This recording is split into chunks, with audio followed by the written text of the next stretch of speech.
عورت ذات کو اللہ نے چھٹی حص اتنی تیز دی ہے کہ وہ کسی بھی مرد کی نظروں سے اپنے بارے میں اس کی نیت کو جان لیتی ہے، حتیٰ کہ اگر کوئی اسے چھپ کر بھی گھور رہا ہو تو اسے احساس ہو جاتا ہے کہ کوئی اسے دیکھ رہا ہے۔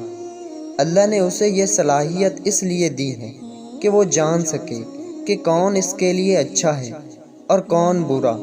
لیکن نہ جانے کیوں یہی عورت جب کسی پر اعتبار کرتی ہے تو اس کی چھٹی حص کہاں چلی جاتی ہے۔ جو چیز سب کو نظر آ رہی ہوتی ہے وہ اس کی آنکھوں سے کیسے اوجھل ہو جاتی ہے، اور پھر کوئی لاکھ اسے سمجھائے لیکن اس کی عقل پر ایسے پتھر پڑتے ہیں کہ اس کی سوچنے سمجھنے کی صلاحیت ختم ہو جاتی ہے۔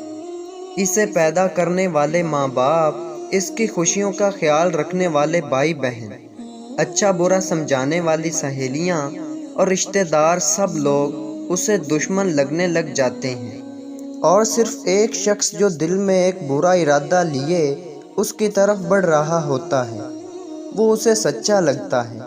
وہ یہ نہیں سوچتی کہ اتنے سارے لوگ کیسے غلط ہو سکتے ہیں، اور جو ساری دنیا سے چھپ کر مجھ سے تعلق رکھنا چاہتا ہے وہ کیسے درست ہو سکتا ہے۔ پھر آخر ایک دن پچھتاوا اس کا مقدر بنتا ہے۔ میری بہنوں، ماں باپ غلط فیصلہ تو کر سکتے ہیں لیکن کبھی غلط نہیں ہوتے۔ وہ ہمیشہ اپنی اولاد کا بھلا ہی چاہتے ہیں۔ انہیں کبھی بھی اپنا دشمن نہ سمجھیں۔ اپنے آپ کو عقل کل سمجھ کر اپنی دنیا و آخرت کو برباد مت کریں۔ احتیاط ساری عمر کے پچھتاوے سے بچا سکتی ہے۔